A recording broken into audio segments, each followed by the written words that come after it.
بسم الله الرحمن الرحيم نحمده ونصلي ونسلم على رسوله الكريم وعلى آله الطيبين وأصحابه الطاهرين أما بعد. حضرات گرامی، ماہ شعبان شروع ہو چکا ہے اور اس کا پہلا عشرہ چل رہا ہے، اور مسلمان ہونے کے ناطے سے ہم جانتے ہیں کہ ماہ شعبان کی کیا اہمیت ہے۔ ایک تو یہ کہ رسول اللہ صلی اللہ تعالی علیہ وسلم نے فرمایا شعبان شہری و رمضان شہر اللہ، ماہ شعبان میرا مہینہ ہے اور ماہ رمضان اللہ تبارک و تعالیٰ کا مہینہ ہے۔ ایک تو یہ اعزاز ہے اس مہینے کو، یہ برکت حاصل ہے اس مہینے کو، کیونکہ اس مہینے کی نسبت اس ہستی کی طرف ہے جو امام الانبیاء ہیں، محبوب خدا ہیں اور رحمت دو عالم ہیں، صلی اللہ تعالی علیہ وسلم۔ اس کے ساتھ ساتھ اس مہینے کو اتصال حاصل ہے ماہ رمضان کے ساتھ، یعنی ماہ شعبان ماہ رمضان کے ساتھ جڑا ہوا مہینہ ہے۔ گویا کہ یوں سمجھ لیں کہ ماہ رمضان بڑا عظیم مہینہ ہے۔ اس مہینے میں اللہ تبارک و تعالیٰ نے روزے فرض کیے ہیں، اسلام کے ارکان خمسہ میں سے ایک رکن ہے روزے فرض ہیں، پھر نماز تراویح ہے، اور پھر ماہ رمضان ایک ایسا عظیم شان مہینہ ہے کہ جس کا ہر لمحہ عبادت و ریاست میں، اللہ کے ذکر میں، یاد الہی میں، نیکیاں اور اعمال صالح جمع کرنے میں گزرتا ہے۔ یعنی یوں سمجھ لیں کہ روزہ فرض ہے اور پھر روزے کی تیاری ہے، جسے ہم سحری کہتے ہیں۔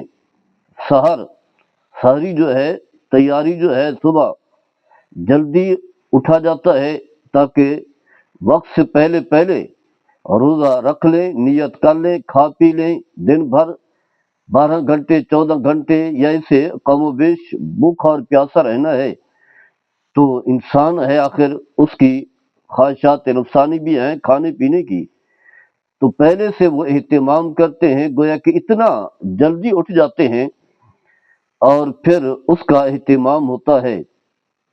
پھر 12-14 گھنٹے جو ہے اور روزے کی حالت ہی عبادت کی حالت ہے، کیونکہ جس شخص نے روزہ رکھا ہے خود کو بھوکا پیاسا رکھا ہے اور بہت ساری خواہشات سے اپنے آپ کو بچایا ہے، تو اس کا ایک ہی مقصد ہے، وہ ہے تتقون۔ جیسا کہ اللہ تبارک و تعالیٰ نے اس کا تذکرہ قرآن مجید فرقان حمید میں کیا ہے۔ روزہ کیوں فرض ہوا؟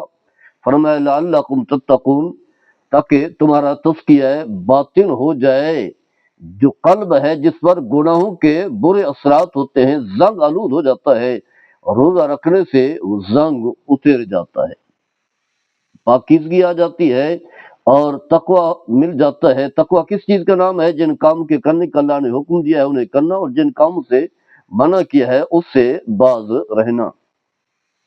اور پھر افطاری کر لینے کے بعد جو ہے تھوڑا بہت کھانا ہوتا ہے، وہ بھی معمولی سا، کیونکہ آگے کچھ دیر کے بعد پھر نماز تراویح ہے، نماز تراویح پڑھنی ہے۔ اس سے پہلے نماز عشاء ہے، 17 رکعتیں تو نماز عشاء کی بن جاتی ہیں، پھر 20 رکعتیں نماز تراویح ہے، تو کافی وقت جو ہے اس میں صرف ہوتا ہے، اور پھر قرآن پڑھا جا رہا ہے۔ ایک عجیب جو ہے کیفیت ہے ماہ رمضان کی۔ پھر جلد سو جانا کیونکہ صبح اٹھنا ہے، تو وہی گویا کہ عبادت کی تیاری، عبادت کا انتظار، پھر عبادت میں ہی کوئی لمحہ ایسا نہیں ہے جو عبادت کے بغیر گزرتا ہو۔ مساجد آباد ہو جاتی ہیں اور لوگ قرآن کھول کر کے تلاوت قرآن کے ذریعے سے اپنے سینے کو منور کرتے ہیں۔ تو اتنا عظیم الشان مہینہ ہے، تو اس کا پہلے سے ذہن بھی تو بنانا ہوتا ہے، پہلے سے تیاری بھی کرنی ہوتی ہے۔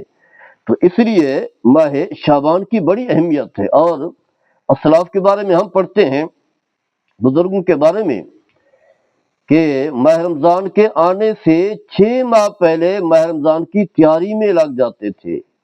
مہینہ آ رہا ہے، اللہ کا مہینہ آ رہا ہے، شہر اللہ آ رہا ہے، ماہ رمضان آ رہا ہے، جس میں دن کو روزہ ہے تو رات کو قیام ہے، تو اسی تیاری میں لگ جاتے تھے۔ اور پھر جب ماہ رمضان کو پا لیتے، اس کی برکات کو حاصل کر لیتے، دن اور رات عبادت اور ریاضت میں گزرتی، اس کے بعد پھر 5 بار جو ہے اللہ کی بارگاہ میں اس مہینے کی عبادات کی قبولیت کی دعا کرتے، کیونکہ عمل اللہ کی بارگاہ میں قبول ہوگا تو اس کے فوائد و برکات ملیں گی، تو یہ ایک جذبہ ہے۔ اور پھر میرے آقا صلی اللہ تعالی علیہ وسلم ماہ رجب کے آتے ہی، یعنی جو ماہ رجب گزر چکا ہے، ماہ شعبان شروع ہو چکا ہے، ماہ رجب کے آتے ہی بارگاہ خداوندی میں یہ دعا کیا کرتے تھے، اللہم بارک لنا فی رجب و شعبان وبلغنا رمضان۔ اے اللہ، ماہ رجب آ چکا ہے، اس میں بھی ہمارے لیے خیر برکت رکھ دے۔ ویسے تو ہر مہینہ خیر برکت والا ہے، لیکن کچھ مہینے ایسے ہیں، کچھ گھڑیاں ایسی ہوتی ہیں جس میں اللہ تعالیٰ کی رحمت کا نزول زیادہ ہوتا ہے، برکات کا نزول زیادہ ہوتا ہے، اور ثواب کثرت کے ساتھ ملتا ہے۔ تو یا اللہ، ماہ رجب میں بھی برکات رکھ دے، ماہ شعبان میں بھی برکات رکھ دے، اور پھر ہمیں زندگی کی چند سانسیں عطا فرما دے، کیونکہ موت کا کوئی پتہ نہیں ہے۔ یہ سانسیں جو ہمارے پاس ہیں یہ اللہ کی امانت ہیں، اللہ ہی مالک ہے، جب چاہے وہ سانسیں واپس لے لے۔ تو یا اللہ، ہمیں یہ سانسیں برقرار رکھ دے ہماری، اور ہم ماہ رمضان میں داخل ہو جائیں، ماہ رمضان کی برکات کو پا سکیں۔ ماہ رمضان تو ویسے ہی عظیم الشان مہینہ ہے، اس سے پہلے جو ماہ شعبان ہے اس کی کیا اہمیت ہے، اس حوالے سے آگے چل کر کے بتائیں گے کہ میرے آقا صلی اللہ تعالی علیہ وسلم کے معمولات کیا تھے ماہ شعبان کے حوالے سے، اس میں ریاضت و عبادت کے حوالے سے خاص کر کے، اور روزے کے حوالے سے روزہ ویسے ہی عظیم الشان عبادت ہے، اور پھر ماہ شعبان کی الگ برکات ہے، کیونکہ یہ رسول اللہ صلی اللہ تعالی علیہ وسلم کا مہینہ بھی ہے، اور آپ پھر کثرت کے ساتھ اس ماہ مقدس میں اور روزے بھی رکھتے تھے، اور پھر اس کا تعلق ہے، اتصال ہے، جڑا ہوا ہے ماہ رمضان کے ساتھ، جو کہ اللہ کا مہینہ ہے۔ آگے چل کر کے اس پر تفصیلی گفتگو کریں گے۔ اللہ تعالیٰ ہم سب کو عمل کرنے کی توفیق عطا فرمائے۔ وما علیہ الا البلاغ المبین۔